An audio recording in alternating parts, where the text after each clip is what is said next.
इतना जुल्म मत कर, खून को स्याही अत्याचार को कलम मत कर। जुल्म के खिलाफ उठती आवाज को यूं सरेआम दफन मत कर, दफन मत कर।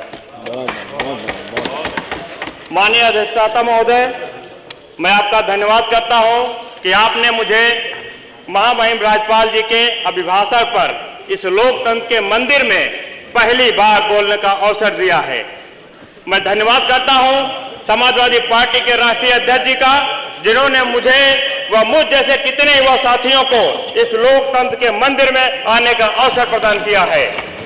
मैं आज सदन से अपने विधानसभा क्षेत्र मुगरा बासापुर की सम्मानित जनता को हृदय से धन्यवाद करता हूं कि जिन्होंने मुझ पर और संपूर्ण समाजवादी परिवार पर अपना भरोसा जताया है। माननीय महामहिम राज्यपाल जी के अभिभाषण पर जो धन्यवाद प्रस्ताव प्रस्तुत हुआ है, उसके संबंध में रविदास मल्होत्रा जी ने जो संशोधन प्रस्ताव रखा है, उसके समर्थन में बोलने के लिए खड़ा हुआ हूं। माननीय महामहिम राज्यपाल जी ने जो अभिभाषण पढ़ा और सरकार की तरफ से जो नीति वक्तव्य आया, माननीय बड़ी निराशा हुई। इस बात पर निराशा हुई कि 6 वर्षों के बाद लोगों को एक उम्मीद बनी थी कि शायद पुरानी सरकार अपने 6 वर्ष के अनुभव के साथ कुछ नया करेगी, कुछ नया देगी, लेकिन ऐसा कुछ नहीं हुआ। महोदय, सदन के भीतर महामहिम राज्यपाल जी ने सरकार की नीतियों का केवल महिमा मंडन करने का काम किया है, जो धरातल से बहुत दूर है। माननीय महामहिम राज्यपाल जी ने अभिभाषण में बेसिक शिक्षा परिषद के स्कूल में निःशुल्क यूनिफॉर्म, स्वेटर, जूता, मोजा, स्कूल बैग एवं स्टेशनरी हेतु 1200 रुपये प्रति छात्र निर्धारित किया गया है। माननीय, ये गरीब घर के छात्रों का उपहास करने का काम किया गया है। इससे ज्यादा धनराशि तो अमीरों के बच्चों की पॉकेट मनी मिलती है। सच्चे मन से सरकार यदि गरीबों का भला करना चाहती है तो इस धनराशि को बढ़ाकर 5000 रुपया कर दिया जाए। कौशल विकास मिशन के अंतर्गत विगत 6 वर्षों में 12.5 लाख से अधिक युवाओं को प्रशिक्षण किया गया, किंतु 4,88,000 युवाओं को ही प्रतिष्ठित कंपनी में रोजगार मिलने का जिक्र किया गया है। किंतु 12.5 लाख से अधिक युवाओं को प्रशिक्षण के उपरांत 4,88,000 ही युवाओं को रोजगार मिलना यह दर्शाता है कि प्रशिक्षण की क्वालिटी ठीक नहीं है। अन्यथा अधिकतम युवाओं को रोजगार मिल जाता, और जिनको रोजगार देने की बात कही जा रही है वे लोग नौकरी के नाम पर मजदूरी करने के लिए विवश हैं। मान्यवर, अभी लखनऊ में इन्वेस्टमेंट समिट का कार्यक्रम हुआ था, राजधानी में हुआ था। मैं आपका ध्यान उस जगह से मात्र 1 किलोमीटर की दूरी पे एक गांव स्थित है, जिसका नाम वृंदावन गांव है। मलिहाबाद इलाके के पास में स्थित वृंदावन गांव का नाम है, जहां आजादी के बाद आज भी विद्युतीकरण का कार्य नहीं हुआ है। आज भी वहां के लोग बांस बल्ली के माध्यम से दूर दराज से तार खींचकर अपना जीवन यापन करने का काम कर रहे हैं। माननीय विद्युत मंत्री बड़े बड़े दावे करते हैं, आज लखनऊ की ये स्थिति है कि एक गांव में आज तक आजादी के बाद विद्युतीकरण तक नहीं हुआ है। सरकार की नाकामी चीख कर कह रही थी, तुम्हारी फाइलों में गांव का मौसम गुलाबी है, मगर यह आंकड़े झूठे या दावा किताबी है। माननीय राज्यपाल जी के संशोधन में हमारी विधानसभा के कुछ बिंदु छूट गए थे, जिसको मैं आपके माध्यम से कहना चाहता हूं, इनको जोड़ दिया जाए। मान्यवर, जनपद जौनपुर में तेजी बाजार नाम से एक नया थाना बनाया गया है। थाना तेजी बाजार तहसील बदलापुर के अंतर्गत आता है।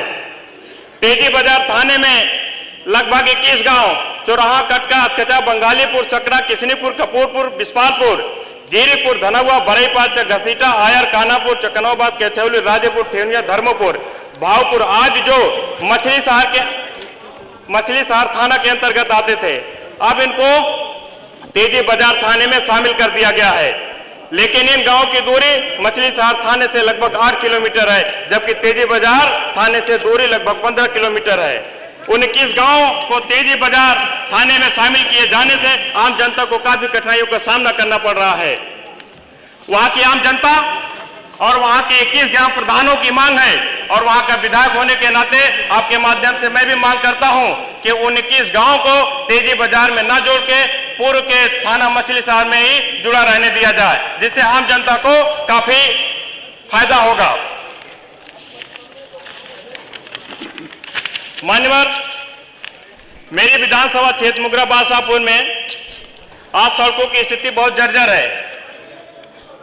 ज्यादातर सड़कों की स्थिति एकदम ध्वस्त है और सरकार गड्ढा मुक्त की बात करती है।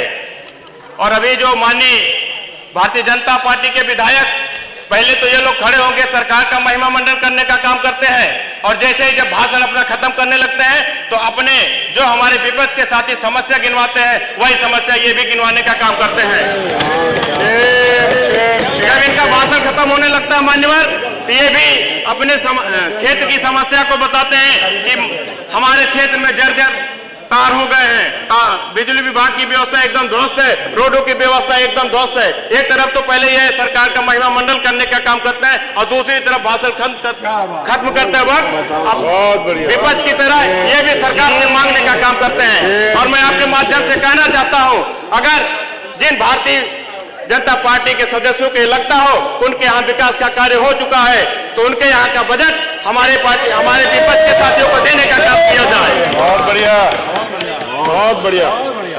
मान्यवर, मेरी विधानसभा में जो सड़कें क्षतिग्रस्त हैं, जिसमें मुख्य सड़क थलोई गौहानी संपर्क मार्ग जिसकी लंबाई 3.5 किलोमीटर है, जो बहुत ही जर्जर अवस्था में है। दूसरी सड़क मुगरा बादशाहपुर बिलवार मार्ग है, जिसकी लंबाई 8 किलोमीटर है, और तीसरी सड़क धर्मपुर होते हुए कन्नौली संपर्क मार्ग जिसकी लंबाई 3.5 किलोमीटर है। इन तीनों सड़कों का मरम्मत करना बेहद आवश्यक है, क्योंकि ये सड़कें आज भी टूटी फूटी स्थिति में है। मान्यवर, हमारी विधानसभा की जो मुख्य और सड़कें हैं, जो एक जगह से दूसरे विधानसभा को जोड़ती हैं, बरईपार सुजानगंज मार्ग का चौड़ीकरण और सुदृढ़ीकरण का कार्य कराना अति आवश्यक है।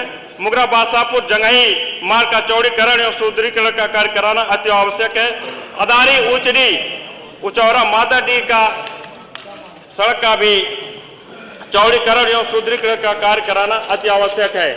माननीय मंत्री जी, अब मैं आता हूं जो प्रदेश की जो सबसे बड़ी समस्या है, और ये हर एक विधायक की समस्या है, हर एक आम जनता की समस्या है। हो गया माननीय विधायक, संक्षिप्त कर मान्यवर, पहली बार मुझे मौका मिला है विधानसभा में बोलने के लिए। संक्षिप्त में अपनी बात करें। इसके पहले मैं सारे विधायक सदस्यों का भाषण सुना हो, इसलिए इस बार मेरा भी सुने ये लोग। मान्यवर, संक्षिप्त में रख दें, बोलते रहो। मान्यवर, मेरे विधानसभा मुगरा बादशाहपुर में बिजली की व्यवस्था पूरी तरीके से ध्वस्त है।